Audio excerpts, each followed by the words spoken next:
What's going on, family? I'm Scrapbook Boxing, the Museum of the Forgotten Fisticuff series. Going to continue my conversation with you concerning the complete history of boxing.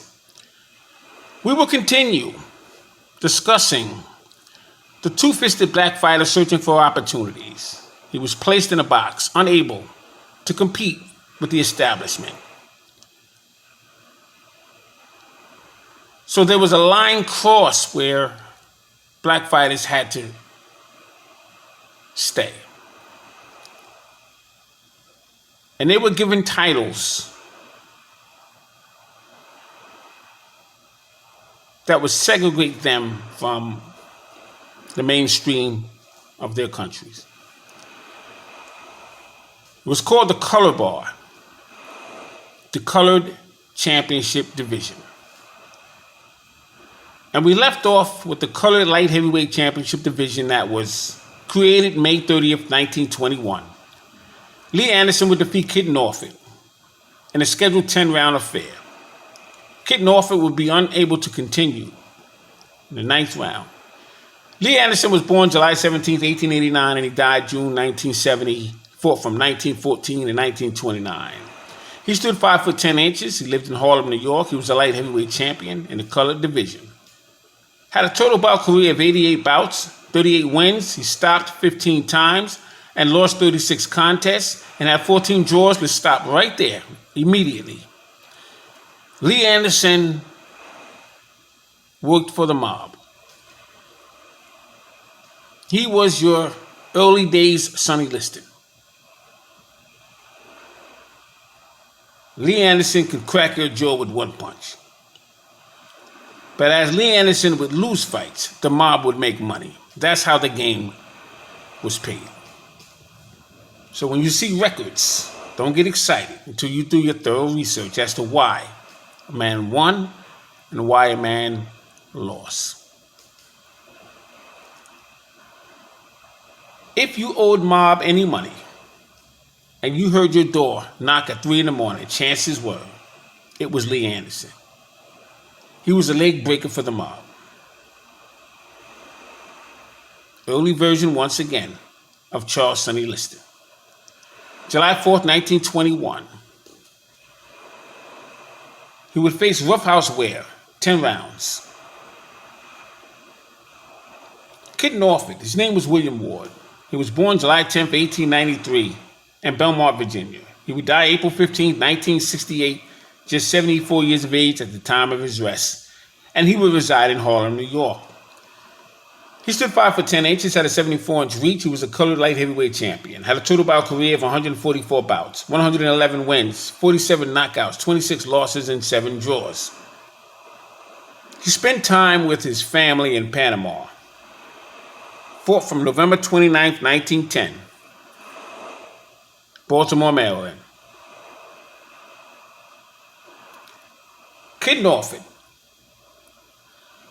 Lee Anderson were the only two colored light heavyweight champions in boxing history.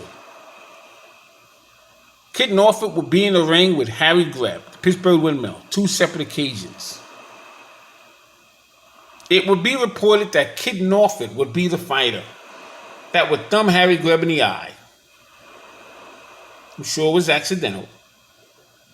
And Harry Greb would then fight 47 more fights, blind in one eye. Now, John Lester Johnson would be reported for thumbing Kid Norfolk in the eye and causing him eye impairment. John Lester Johnson will be reported in 1916 for cracking the rib of Jack Dempsey. 1914, Kid Norfolk fought in Panama City, defeating most opponents. Fought Jeff Clark, the Joplin Ghost, May 16, 1915, at the Fiesta Bull Ring in Panama City. Norfolk took a beating at that time. Fought Theater Tiger Flowers, Sam Langford, Harry Greb twice. Alabama Kid, December 20th, 1921, New York's Madison Square Garden. He would claim the colored world light heavyweight champion. He would defeat Alabama Kid, August 30th, 1922, defeated Alabama Kid once again. Norfolk defeated future world middleweight champion Theodore Tiger Flowers. Now, Theodore Tiger Flowers would be the first fighter to fight Lee Anderson for the vacant, or brand new, I should say, colored light heavyweight championship title. That's why I always tell you that Theodore Tiger Flowers is a milestone. He would become the first black American or black fighter to become a world middleweight champion, given that opportunity from the Pittsburgh Windmill, Harry Greb. Tiger Flowers knocked him out in 3 rounds. Kid Norfolk was outweighed by 25 pounds. He was knocked out by the world colored heavyweight champion, Harry Wills, March 2nd, 1922. You hear me often tell you that 1922, along with 1951, so 1922 and 1951 were the 2 most upsetting years in all of boxing, in my opinion. Because Harry Wills would knock out Kid Norfolk, March 2nd, 1922. Lee Anderson defeats Tiger Flowers May 9th, 1922. That would be for the vacant title. Alabama Kid would be defeated by Kid Norfolk August 30th, 1922 for the colored light heavyweight championship title. We talked about Sam Langford knocking out Tiger Flowers in 1922 in 2 rounds. We discussed Benny Leonard facing the boxing marvel, Jack Britton, in 1922. He possibly could have become the welterweight champion had he not hit Jack Britton while he was down, because he had him hurt. At this time, Benny Leonard was the current lightweight champion of the world, and Jack Britton was the welterweight champion of the world. The first black fighter to become the light heavyweight champion, Balansiki, had knocked out George Compartier for the established light heavyweight championship of the world. You had Mickey Walker defeating Jack Britton, boxing marvel, in 1922. And he became the welterweight champion of the world. All this happened in 1922.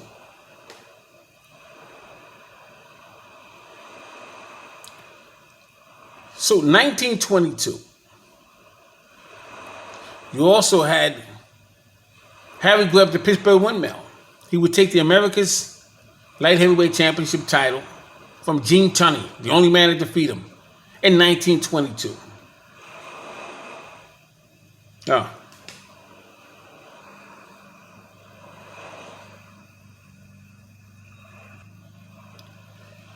Now, the Negro middleweight championship title belonged to Johnny Banks. He would win 15 against 15 opponents, defeating all 15 opponents, claiming the Negro middleweight championship title. It was a medal, it wasn't a belt.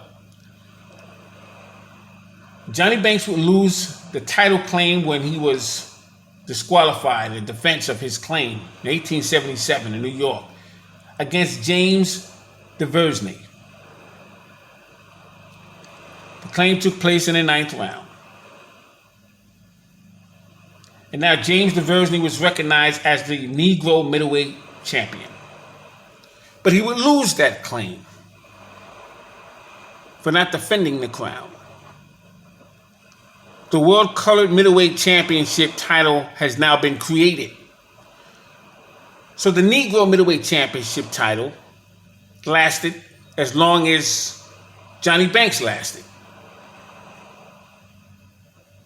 Then it would go to James Duversney. When he did not defend that title, it was liquidated into the Colored Middleweight Championship title. We want to be clear. Johnny Banks was born December 15th, 1861 in Richmond, Virginia. He was known as the Darky Wizard. Stood 5 foot 6 inches. The same as Sam Langford. Sam Langford was 5 foot 6 3/4 inches. Some will tell you 5'7". But Johnny Banks was the same height to compare to a more modern fighter, James Hard Rock Greens, if you remember him. He used to train out of 8th Street Gym in Newark, New Jersey, along with Marvin Hagler for many years. James Hard Rock Green was under the Main Events banner. To further remind you of who he was, he almost had John the Beast McGarvey hurt, and he couldn't sustain it, then he would wind up losing himself. John the Beast McGarvey would eventually have a match with Marvelous Marvin Hagler in 1986, Las Vegas, Nevada. I was at that fight in the second row. And on that same card, you had Thomas the Hitman Hearns deliver a beautiful 1-2 piece between the gloves of James Black and Gold Schuler of Philadelphia. He was a decorated amateur. James Schuler would take the NABF middleweight championship title. Thomas Hearns would take it from him when he knocked him out that evening. But he would take it from a middleweight champion who would win the 1972 Olympic Games. And his name was Sugar Ray Seales. We'll talk about all that another time. Let me get back to what we're talking about here. And so Johnny Banks was the size of James Hard Rock Green. He weighed between 126 to 160 pounds from 1883 to 1899. He was something else. He averaged 5 fights per week for 5 years, following claims of the World Colored Championship title, May 12, 1887, January 15, 1943. That was the reign of the Colored Middleweight Championship titles. Jonathan Banks would be the first one. The last one would be Coco Kid, Herbert Lewis Hardwood, when he would take that title January 15, 1943, against Holman Williams. Now, Johnny Banks would get second opportunity to the claim of the championship when James Diverseny didn't defend the Negro title by facing the next colored middleweight championship title, and that was Ed Bentley in Boston, Massachusetts. It was scheduled for 13 rounds. Our draw was declared, and after they decided how they were going to manipulate that decision, then they would switch the decision, and they would now make Ed Bentley the champion in the colored division. May 2nd, 1887, Harris Pearl Martin of the District of Columbia. April 2nd, 1865, defeats over 10 black fighters before staking claim to the new World Middleweight Championship division in the colored division. And he would defeat Black Frank Taylor, May 2nd, 1887, by 38 rounds that were scheduled for 40 rounds. Between 1886 and 1887, Black Pearl Harris Martin and Black Frank fought 6 times. 4 draws, 1 win, and 1 loss. The colored middleweight championship division now belonged to Harris Pearl Martin.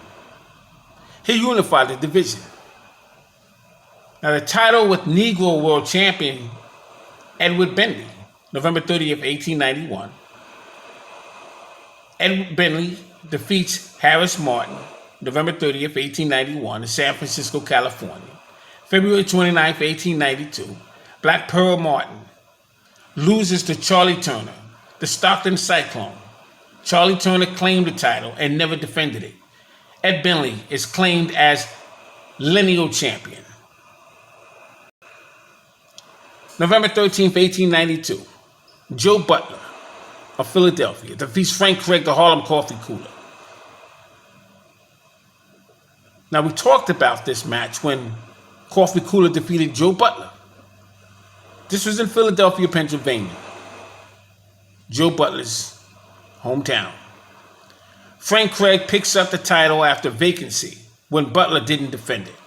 February 20th, 1894, George Byers defeats Pepper Harris Martin, the Pacific Coast middleweight champion, and won the World Colored Middleweight Championship title 1898.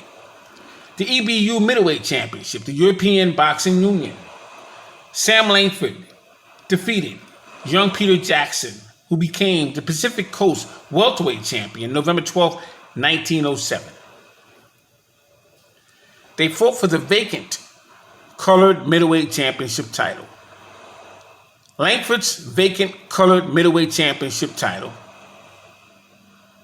He claimed the Black Heavyweight Championship title, so that title went vacant. Langford had defeated Klondike Haynes when Dixie Kid to chase Joe Jeanette's Colored Heavyweight Championship crown.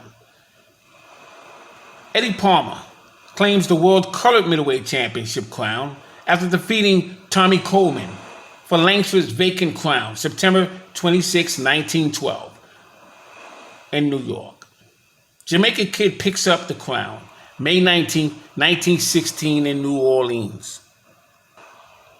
Now, the Jamaica Kid never defended the crown, so Panama Joe Gans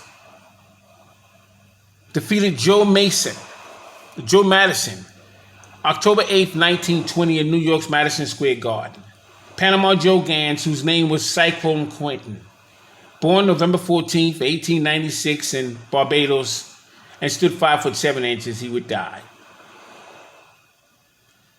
His total bout career was 134 contests, 90 wins, 43 knockouts, 31 losses, 11 draws with 2 no contests. Panama Joe Gans had lost the title to Larry Estridge, July 26, 1924, New York's Yankee Stadium. Larry Estridge would win the World Colored Middleweight Championship title. It would be removed when Theodore Tiger Flowers would become the World Middleweight Champion, first black fighter to do so. Now, what's interesting about this? Larry Estridge, who I met, he lived in the Bronx before he passed away. He was a southpaw, bullhead, always reminded me, and he was always known for a man who Marvin Hagler favored. He looked like Marvin Hagler. Marvin Hagler looked like him. And he was a very hard puncher. Just like Marvin Hagler moved around. He took the title away from Panama Joe Gans. They fought July 26, 1924, New York's Yankee Stadium. And what was interesting, Panama Joe Gans was living in Harlem at the time. Larry Estridge was from the Bronx. He always lived in the Bronx. And it was a New York rival. And when Flowers became the middleweight champion, that colored middleweight championship title became extinct because he wasn't going to have a black fighter winning an established title and colored champions out there, colored divisions. It wasn't going to allow that. So they stripped Larry Estridge of his title once Theodore Tiger Flowers became the champion, when he defeated Harry Greb in 26. Theodore Flowers lost the World Middleweight Championship crown December 3rd, 1926, to Elizabeth's toy bulldog, Mickey Walker. Now, Harlem's Jack McVeigh becomes the colored middleweight champion. The Harlem Thunderbolt, Harry Smith, would defeat Jack McVeigh, 1929, at the Harlem Athletic Club. And Harry Smith would become the brand new colored middleweight champion. This was exciting for those who lived in Harlem. Now, Harry Smith was Jamaican, and his father owned real estate and had a limousine and taxi cab business. Brought that over to Harlem and began to develop buildings in Harlem. Had real estate all over Harlem and the upper portion of Manhattan where the borderline would hit Hell's Kitchen. And that was that was the line that was drawn. If you look at Central Park, 59th Street to 110th Street, that was pretty much, you were in gray area, but from 110th all the way up, that was Harlem. And that's where these men could do business, opening up real estate businesses and so on and so forth. So it was a much anticipated Harlem-New York battle. I mean, this was a big deal at that time. My grandfather told me many stories about the fight between the Harlem Thunderbolt and Jack McVeigh. So Harry Smith, let's briefly talk about him. The Harlem Thunderbolt, born October 28, 1907, Kingston, Jamaica. He died September 19, 1933 in Chicago, Illinois. He stood 6 foot 1 inch, weighed 155 to 175 and 3/4 pounds. He was managed by Dave Brown. He defeated Billy Alger, Homer Robinson, Jack McVeigh, William Gorilla Jones, Pal Silvers. November 16, 1929, he would defeat Harlem's own Jack McVeigh, Julius Williams. He was from Aikens, Georgia. He stood 5 foot 9 inches. He was a middleweight. He became the colored middleweight champion. Now, Pittsburgh's Charlie Burley was born Charles Dwayne Burley, September 6, 1917 in Bismarck, Pennsylvania. He would die October 16, 1992. He was 75 years of age at the time of his death. I told you I'd met him. He had a total bout career of 98 contests, 83 wins. He was stopped. I don't think, was Charlie Burley ever stopped? I don't believe he was stopped. I know he knocked out 50 opponents, lost 12 times, won no contests, and had 2 draws. I don't believe he was ever stopped. He defeated Archie Moore twice, 7 bouts with Holman Williams, 6 wins, 6 losses. 3 wins, 3 losses, and won no contest. He defeated Coco Kid for the World Colored Welterweight Championship title in 1938. He defeated Jack Chase for the California Light Heavyweight Championship title. Great fights with Oakland Billy Smith. And he defeated, in fact, when he defeated Jack Chase, share a quick story with you. Jack Chase would take the California Light Heavyweight Championship title from Eddie Booker.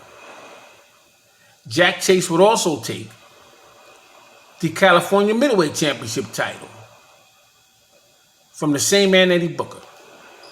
Now, who was the only man who took the title away from Thomas Hearns in 2 different weight divisions? One man. His name was Iran the Blade Barkley.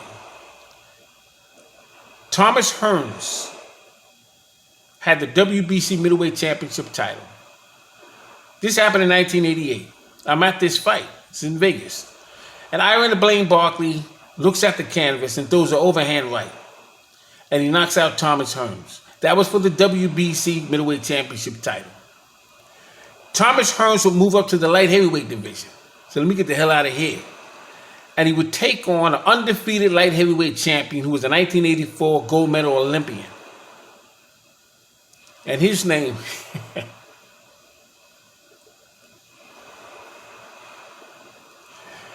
this man's name was Virgil Hill. Virgil Hill had the WBA Light Heavyweight Championship title. Thomas Hearns would move up, challenge Virgil Hill, and he would outclass him and win the title. And that was the highest moment of Thomas Hearns' career. I believe Thomas Hearns should have been a light heavyweight years before he was. And then Iran Barkley would move up to the light heavyweight division. Saw Thomas Hearns was there. Oh, let me get another title. And he would defeat Thomas Hearns for that title. So Iran Barkley would now own the WBC. He would lose that title. He would win it from Thomas Hearns and lose it to Roberto Duran. I was at that fight in Atlantic City. In fact, just off track for 1 second. The evening Roberto Duran faced Iran the Blade Barkley. That same evening, the 1988 flyweight champion, Michael Carbajal, made his professional debut. I'm sitting here in the second row looking at it.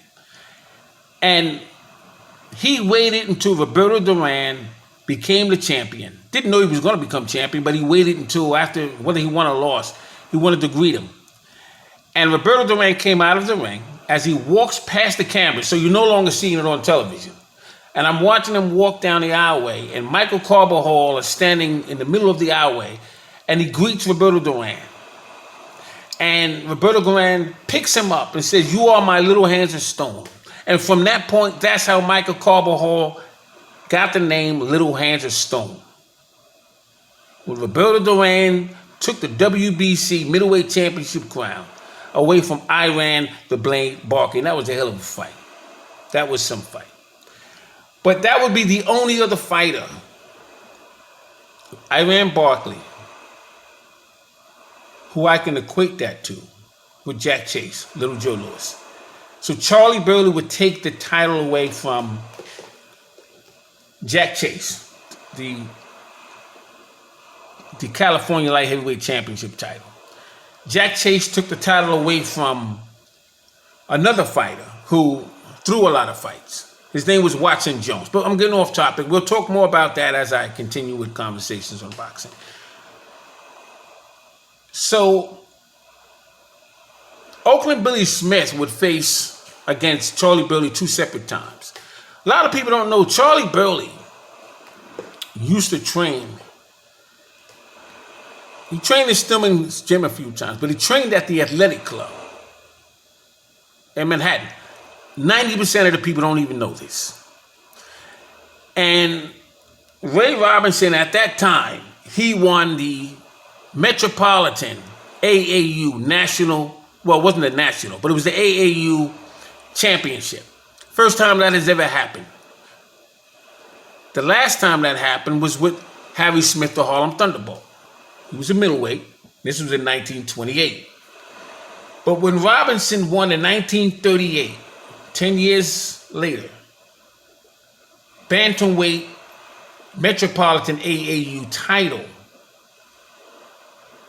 Charlie Burley had defeated Coco Kid for the colored welterweight championship title. That same year in 38, Charlie Burley was in line to face Henry Armstrong.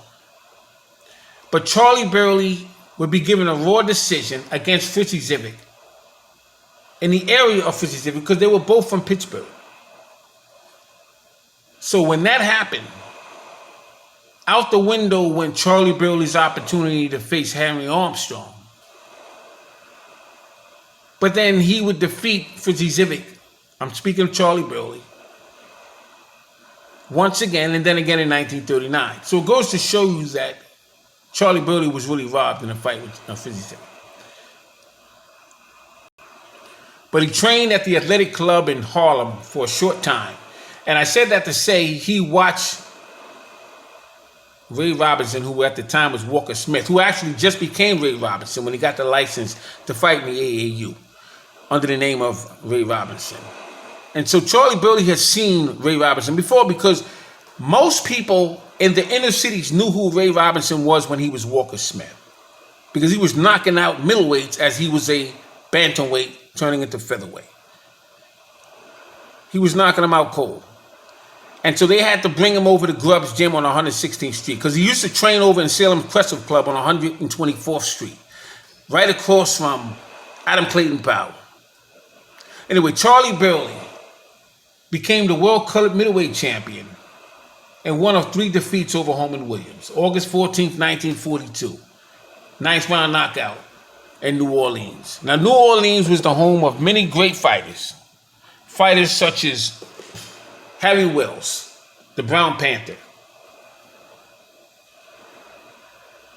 You had so many good fighters. So Holman Williams was born January 30th, 1915 in Pensacola, Florida. He entered in the Boxing Hall of Fame 1996, 2008 in the National Boxing Hall of Fame. Died July 15th, 1967. Fought Bob Satterfield, Coco Kid, Steve Belois, Izzy Janazzo. Fought him 3 times. Archie Moore, Marcel Sedan, Kid Tenero, Jack Chase 3 times. Burt Lytell. I think he fought Burt Lytell, if I'm not mistaken, 4 times. Jake LaMotta, Charlie Burley, As I said, he fought him 3 times. Little Tiger Aaron Wade, O'Neal Bell from Detroit, Eddie Booker, Lloyd Marshall, Jose Basora, very good Puerto Rican fighter, Joe Carter, Antonio Fernandez, he was something else.